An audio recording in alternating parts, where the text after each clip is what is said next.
start by asking each of you an individual question. I do want to ask about the covers, which is very funny. I thought that I didn't think the same thing that you did, Elizabeth, but I did think these are great covers. So Elizabeth, my first question is for you. Alphabetical order. Yes, cover. Think it's not about the cover. Oh. You got to think improvisation skills, because it's just an yeah. It always strikes me that historical novels, especially recent history, can get trapped by this like more of a need to be accurate, more of a need to be specific, especially when you're writing about your neighborhood at a time that is about 11 years ago. So I wanted to ask you what considerations beyond your own personal experience, as the 2013 ice storm was, I'm assuming, something you lived through in the East End of Toronto, were given to assure that the novel was both physically accurate and emotionally accurate? Oh, just that little piece. Okay, well, first of all, is it a historical book? Is my book historical fiction? I don't think so. It is set in the past, part of it, 1944, but it's sort of, that's how I see life, right? I don't see us as just here now. I see us as in a long kind of river of time. So I guess in my mind, it's not historical fiction, first of all. But yes, I wanted a certain level of accuracy. Fortunately, my mentor was the late Timothy Finley, and he was someone who would go for emotional truth over always historical fact. And so, you know, for example, I moved the Scotty dog from the Monopoly game. Wasn't invented in 1944 yet, but I moved it into the book because I wanted it there, because Astrid has a Scotty. And so I didn't feel wedded to those little things, but other things, you know, this is my love letter to the city of Toronto, unlike Nathan, who left us, and all my friends who've gone to Hamilton. God bless you all. I see you probably, but I love the city, and so I wanted to convey the love for the city, and it's partially in the historical accuracy. So, you know, the East End doesn't get enough literary glory. Here we are in the West End, but we're awesome over there. And we have now to get here. I bet it took Nathan last time. I feel like, you know, the Greenwood brickyard, like there were brickyards all up and down Greenwood Avenue, for example, right? Those brickyards built most of the bricks in this country, went across the country, some of them out of the country. That kind of working class history has always been interesting to me, and it was important to get those pieces accurately in there, and lots of other detail. But I don't feel like I need to stick strictly to fact when it comes to character. I feel like you can take some liberties, and I would also say that the enriching part of being a writer, these two probably would agree with me, is like you get to live many lives. And, you know, when I walk around the now, I don't exist now. I feel like I'm after Greenwood Park and I'm seeing a brick, you know, I'm walking my dog in Monarch Park and I'm hearing the echo of dynamite blasting. Like, for me, the city is alive in a whole new way. But anyway, the short answer is I don't think I wrote historical fiction. I think I wrote truthful fiction, which is life involves whimsy. It involves coincidence, it involves serendipity, and so you get that when you braid time. Sorry, I know the microphone feels weird, but they really can't hear us on the Zoom if I don't talk into it. I also have a super loud voice, so sometimes when I'm talking here, it's just echoing back. Jessica, we were laughing when we were reading Mustafa's story today, and I honestly laughed uncomfortably throughout the entire collection, and I think that speaks to how deeply complex and provocative the themes of many of your stories are. But a collection of stories about deeply flawed and fragile white people. I told you earlier that when I saw an Instagram post ages ago that this was the subject matter you were going to be tackling in this book, I was like, wow, this is going to be a friggin' amazing. I want to talk to you about that, about how you tackled the very uncomfortable while also making it super funny. Well, I mean, not all of them are hilarious, but. Thank you. That's very kind, Allison. And also thank you to people for laughing, because it's always like, it's like, okay, good, they know. In the past, like I was always saying to myself, it's fine. Like for my 2 previous story collections, which also sort of deal with people who lack self-awareness. And I could always tell myself, it's okay, they don't laugh, the story stands on its own. And for this, it's like, I feel like if they don't laugh, they're gonna be mad at me. but I just, so thank you very much for your close attention.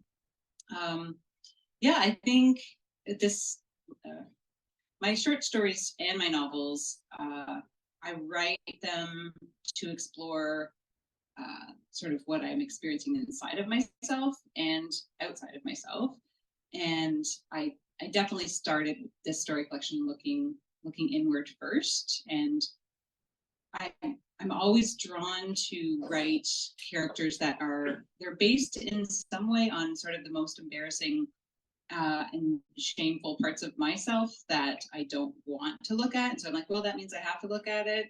And that's where the story is. And it's not about me, but it's definitely about parts of me and about observations I've made inside and outside of myself. And I think I wrote the stories I started writing some stories that were sort of parent focused, which I've been interested in before. And then I had a character who showed up in a story who is an ice cream vendor, and he's recent immigrant to Canada. That's all I knew about him.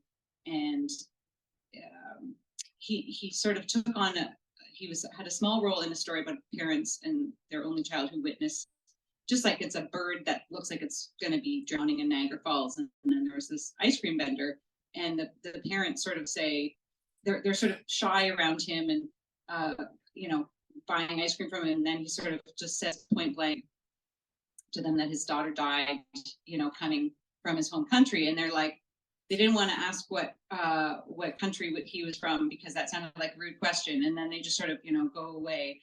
And then later in the story, and this was after I had some input from readers who wanted to make sure I did not portray that character as a tragic figure, the mother then witnesses the ice cream vendor just sort of laughing with his friends. And then she's white, middle-aged woman. She's trying to figure out, she's like, well, he told me the story. So was he trying to well, he didn't ask for a tip. And like, how can he be laughing? But he just told me this thing, and just trying to find ways to sort of bring that character alive. And I realized, I was like, I only ever wrote about white people before. And then but then I didn't feel okay to write from the first person point of view of someone with a different background from myself. So I thought, well, how do I write a story that's not just about white people? And I have to thank Dorian Emerton from the Brockton reading series, because I did a reading from my last story collection. And at the end of it, she's like, you write really good privileged white assholes. And I was like, oh, I guess, okay, well, there's my angle. And I hadn't thought of it before, but I just was like, well, that's kind of the character I'm presenting. And so I have these white protagonists who encounter racialized characters, and essentially kind of, react to them. And the racialized characters are just unfortunate enough to have encountered these white people. And I also needed to make sure that it was very important that I was not using the racialized characters as like a plot device to advance the white protagonists, development. I just, spoiler alert, my white protagonists don't really develop a whole lot of the collection. But with Dorian's comment and what I was already doing with my previous story collections, I feel like I'm rambling on here, but I'm just trying to capture the thought process that went into it. And I realized, well, I can use that lack of self-awareness to have these characters acting in this way that the reader sees what they're doing if the person doesn't see it. I didn't want it to be satire, because satire gives the reader a cushion and they're like, well, I'm not like them. And with this, Carrie Ann Lung, who is a brilliant writer, she was very fortunate to be one of my early first readers. She's like, you're not writing satire, you're holding up a mirror to your white readers. But I also wanted to soften that, because I didn't want it to be any sort of indictment. I mean, it's kind of an indictment, but I wanted it to be sort of a compassionate, like, self-reflection. Like, maybe we might see each other in here, ourselves in here. Let's just not do that anymore. Without judgment, without sort of saying I'm in a place of realizing something about myself because I'm still trying to figure it out. And just to follow up that point about ensuring that the racialized characters were not any sort of plot device, I had the help of two brilliant sensitivity readers, Tamana Basson and Brittany Chung Campbell, who helped me, try to prevent that from happening, and read the stories through. One thing that Tamana told me was that, you can bring these racialized characters have small parts, but you can bring them alive by having, playing with their body language, like have them fiddle with something, and I was like, I knew to do that already, but why did I not feel like I could do it for the racialized characters? I only felt like I could do it for the white characters.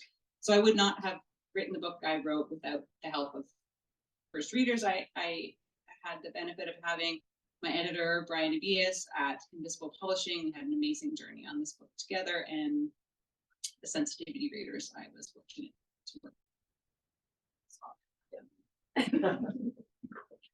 No, I think one of the brilliant things about the story about Mustafa is his reactions to her, and that she's just completely oblivious to his reactions, but the reader isn't. Right. Yeah, it was really good. Nathan, you mentioned the shifting narratives, the shifting voices in the novel, and the main character, Kat, her house cleaner, Lena, her husband, Donovan, their daughter, the woman Donovan's obsessed with, I guess the right word, and even a little dog named Louis, such a cute little sad narrative. How did you decide ahead of writing the novel that this was how you needed to tell the story, tell the entire story? How did I decide before I started writing it, or while I was writing it, to bring in all these other voices and all these other characters? The short answer is I didn't. That was a very late decision. That was many drafts, butting my head against a brick wall. It was originally just going back and forth between Kat and Donovan. And then I realized it's really, there's not a lot of nutrients, or it's going to run dry, this narrative, really quickly. So I brought in their cleaning lady, and then I thought, oh, okay, I'll just have the three, or between the three. And then my full intention was just to keep coming back to Kat. Like, she was the central focus. She'll get the final chapter. It'll keep coming back to her. And I got to a certain point in the story, and I realized that I just didn't want to hear from them anymore. Like, they had taken enough space. They had caused enough damage, Kat and Donovan, in their own ways. And I mean, the dog chapter that you mentioned, that people mention a lot, was originally from Kat's perspective. It was going to be her story, catching up with where she is. And I got a little bit ways into that chapter. It's like, it's just not working. It just feels really maudlin and just off. It was to write it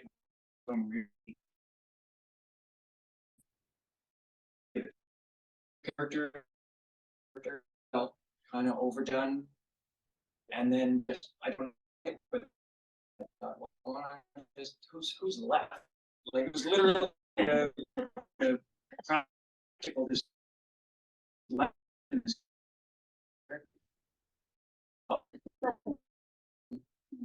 which I should say the dogs all I've encountered. There's stuff that I've stolen from kinds of different people's stories. These events, I am working on a new. So if you want to tell me anything about your current situation, I'd be happy to read content. I actually literally heard a story, was told a story secondhand by my wife, Megan, who celebrated me once, where she told me this horrific story that she got told, and I was just silent. And she's like, "Don't you think that's terrible?" I'm like, "Yeah, I'm just trying to figure out how I'm going to use it." Like, I knew I shouldn't have told this story. I was literally, my brain was, okay, if I give it to that chapter, if I give it to this character, you could do that. That's why we don't get invited to dinner parties. You just you suck it up. My mother-in-law has made this point when she read one of my books. It's like, "Oh, we thought you just weren't enjoying being at family dinner or something. You weren't listening. That was the problem. You were just sucking everything up." So yeah, so I didn't make that decision until well into the book to hand it to other characters. And in fact, a lot of readers have objected. If they've objected to one thing in the book, it's the what happened to Kat? Where did she go? She just kind of like, she suddenly becomes this secondary character. And to me, I couldn't do it any other way. I just felt like the way the narrative was moving, it felt like they had their time in the spotlight. They had their moment of primacy.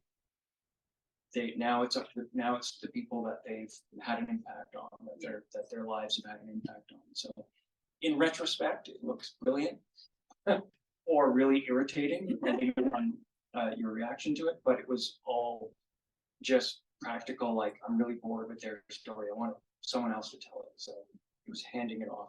I will also say, by the way, that unlike Elizabeth, I was writing historical fiction, but I didn't realize it until one of my editor, Russell Smith, himself a writer, pointed out there's a moment where Donovan notes that there's a young student on the streetcar, Toronto streetcar, wearing a face mask. And he's just kind of like, weird.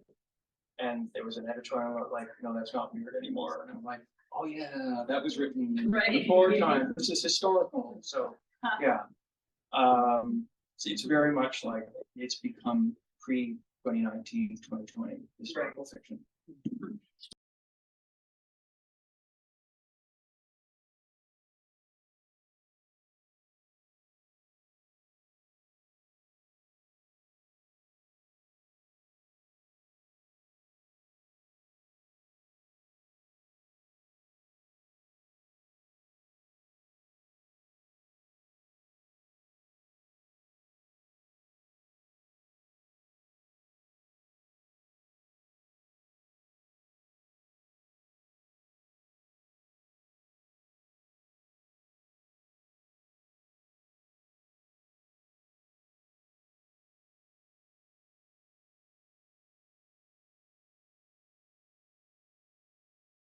And the whole novel, I was like, okay, Kat better die in the end. She better not have this baby.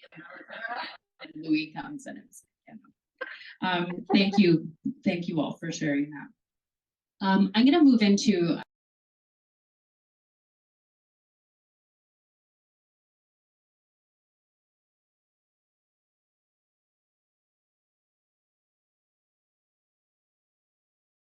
uncomfortable characters in terrible moments. I want to talk about creating those characters. And I want to know if you know a Donovan, or if you're like, I'm going to find a name of someone I don't know and I will never meet, and whether or not you mine names in order to avoid depicting being too close to depictions of friends and family. Okay, I don't think I have despicable characters in my book.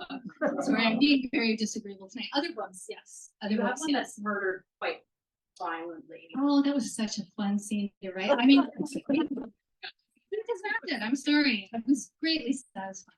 And I don't think she was despicable. I think she was just But anyway, I know what you're saying. You know, it's like, how do you write somebody doing something that you might find despicable, or saying something, or, you know, and do it with integrity and make them three-dimensional and not feel like they're like a flat form-based like form.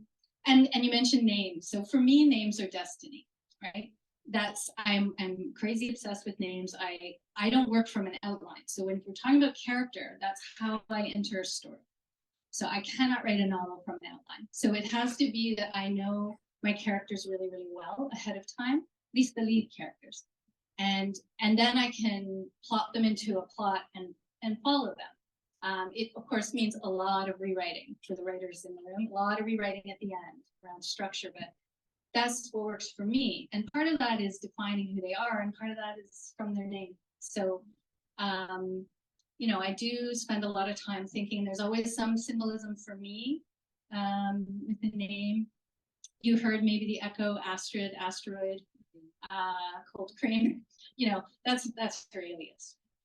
It's not her real name. But and there are other characters in other books where I've been really on the nose. You know, Constance, a character in the first novel who just never changes. Right?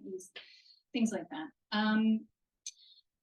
I think I'm kind of a method writer, like a method actor. Like I have to really feel like I have inhabited this person's psychology. And so it takes me a long time. Like I have friends who write brilliant novels, best-selling novels in 6 weeks. I am not that person, right? It's like a 4 to 7 year commitment. and part of that is, you know, I can't just sit down next to you on the bus and hear your whole life story. I need to spend time with you to get to know you. So it's finding where I'm like that character and then thinking about where I'm not. And then at a certain point in the writing, they take off and they become their own, hopefully fully formed person. I've already forgotten the question, but That's a different thing. yeah. But what I would just end with here is that for me, character is everything. And when I'm teaching, this is what I say. My books all have strong plots. And they all have like huge setting. Setting to me operates like a character. So Toronto in this novel is a protagonist. And it has to feel visceral and alive, and it has to have a psychology.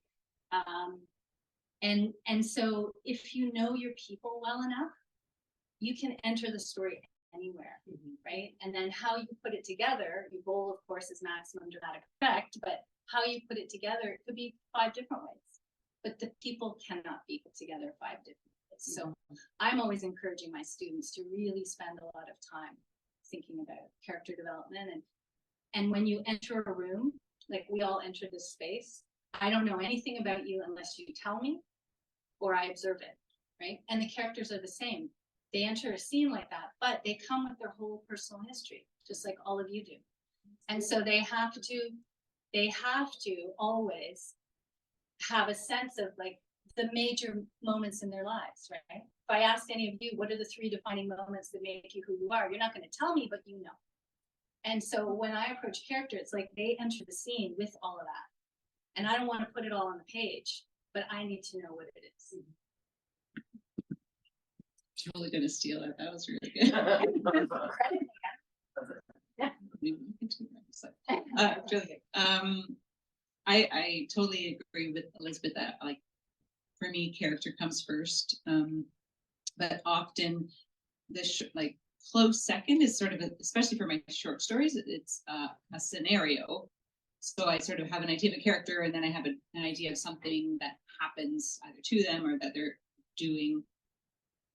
But I have a trick with names, and I'm sure that there's other writers here who have done this too, is I will just look at like baby name websites, and especially with certain eras, and I've seen nods, and it's sort of like looking for the name that resonates, because I don't necessarily think of the name, it doesn't necessarily pop into my head, but I know it when I see it, and it might, you know, sometimes the name is more important for me, especially I've written 2 novels and those names were more important than in my short stories, but definitely the name has to sound right. And I don't think this character had the name Darlene right away, but Darlene just sort of worked. And also in your question, Allison, I was like, no, this character is based on somebody. because I was at the library during that time in the pandemic, and I was just observing, and there was a woman who looked just a little older than me, and she was in our library. There was a brown man who was a library security guard with his own mask and very slight build. I didn't get to know him. That's all I knew from observing.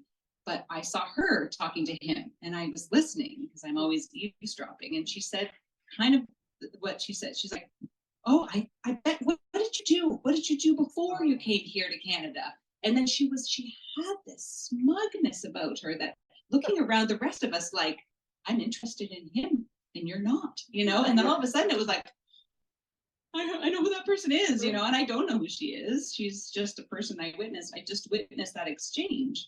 But I had these other ideas swirling around. And then I was like, I'm gonna write about her.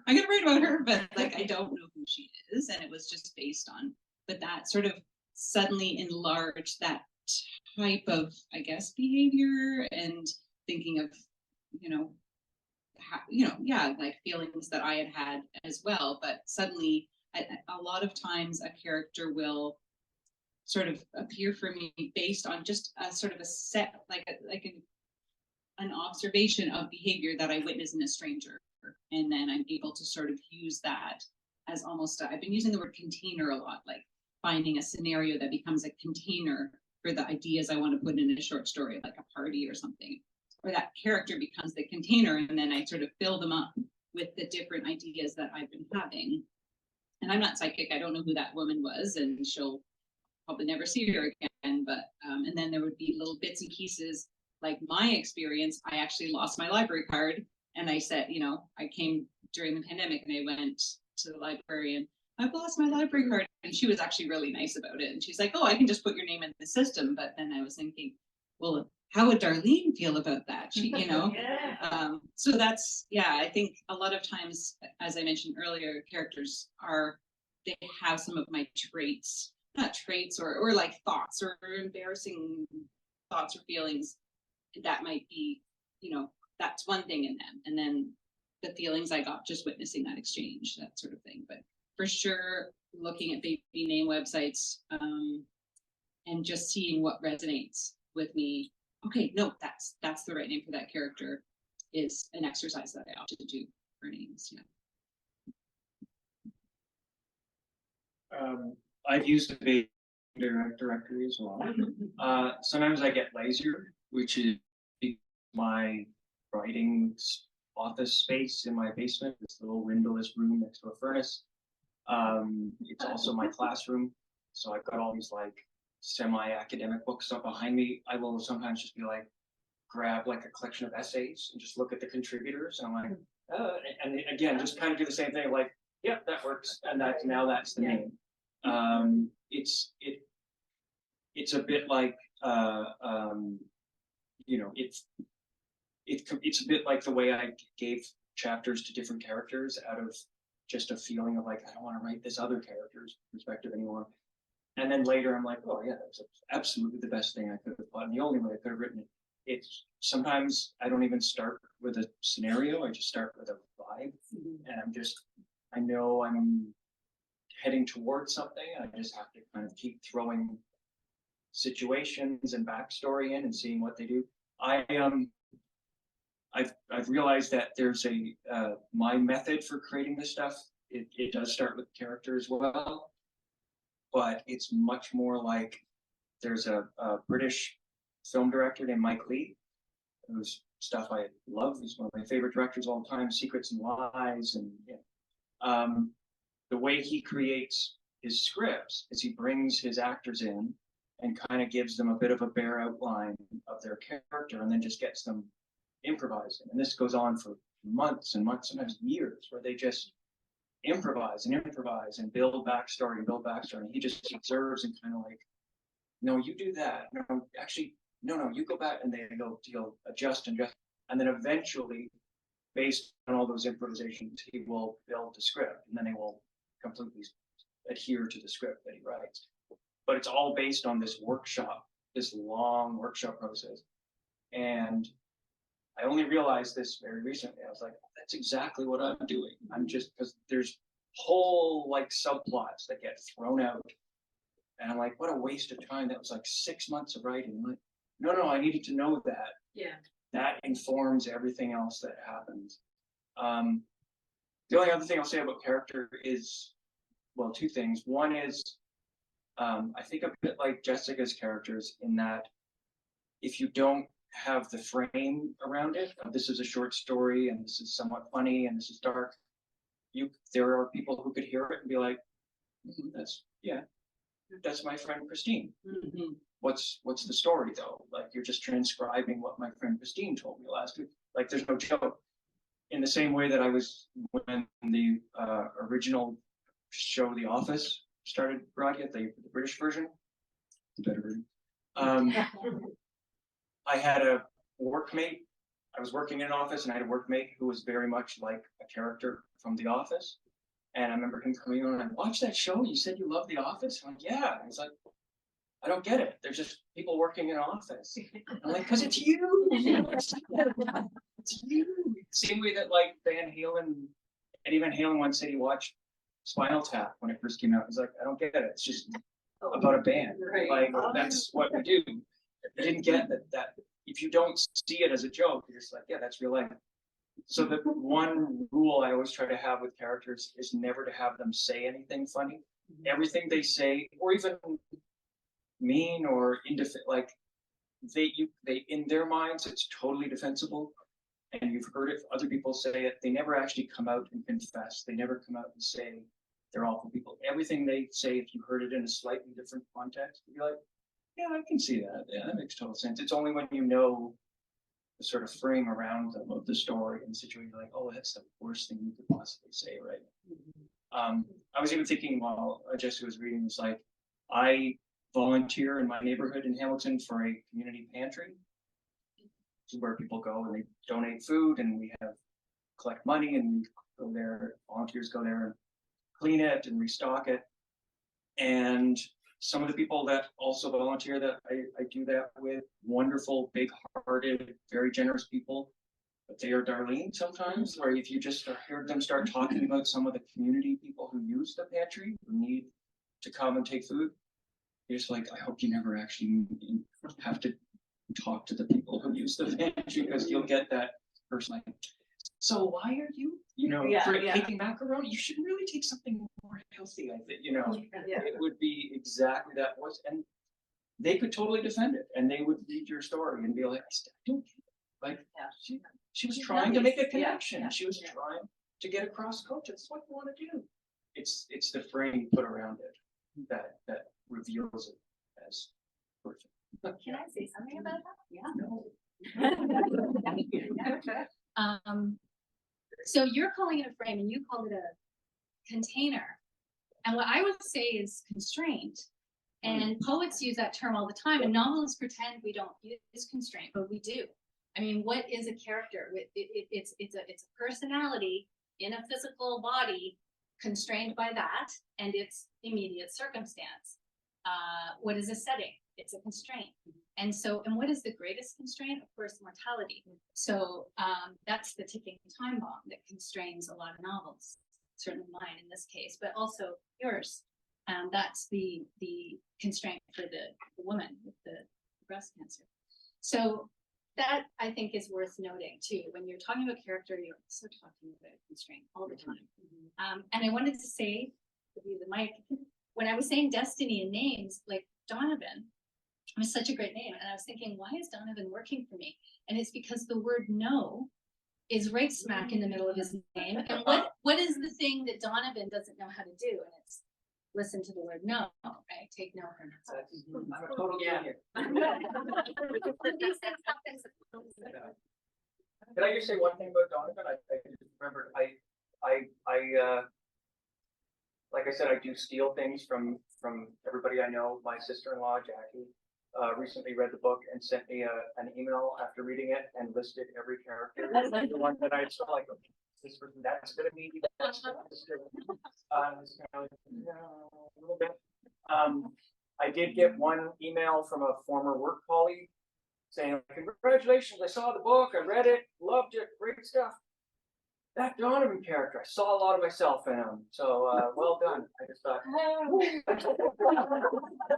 you're gonna explain one, I guess. Yeah. I guess it takes some kind of bravery. Like, yeah, okay. I feel awful that we have to cut this short, but we do. I'm conscious of Max's time. It's 10 to 8, and this was an incredible pleasure. I have about 4 more questions of mine, with your permission. Can I send them to you and then share them with everybody on social media over the next few days? Okay, good. Does anybody have any burning questions? You just cannot leave this bookstore today without knowing the answer. If you have a question that you want the answer to, you can email me and I will include it in the little social media blurb. You mentioned the covers. I just Yeah. I wrote something for the Junction website. They asked me to do this. The story of the rubber ducks, why there's a rubber duck on the cover. The short answer is that there wasn't originally in the book until the designer put one on the cover. And then I went back and retrofitted it and changed history and put rubber ducks in the book. But yeah, I actually wrote, and it's also a little kind of illustration of the teams that put books together and why novelists aren't smartest people always. They need a team, like, you know, you need people coming telling you, no, do that. That's all I want to say. And also that I'll include that question. if you buy a book, a copy of Lump, you can steal one of the rubber ducks. I'll replenish my book. Yeah, we're signing. Yes, so stick around for a book signing. I'm gonna do another raffle of today's books. Not read, never read. I do have my copies, which I will lend to friends if I can get them back. But these are never before read, given to me by the publisher. And then I have the already been read books from last month. So I am going to do that, and then you can get your book signed. And if anyone wants to do Kaylee and I a huge favor and fold up your chair and put it down that hallway, that would be amazing. And thank you all for coming.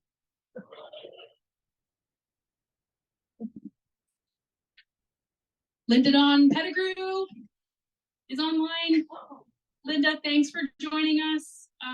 I will get in touch with you. I have your email address, so I will get in touch with you and get your mailing address, and you will get the copies of today's books. Thanks for joining us today. Last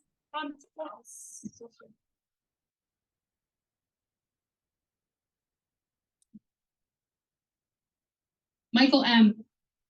Hey.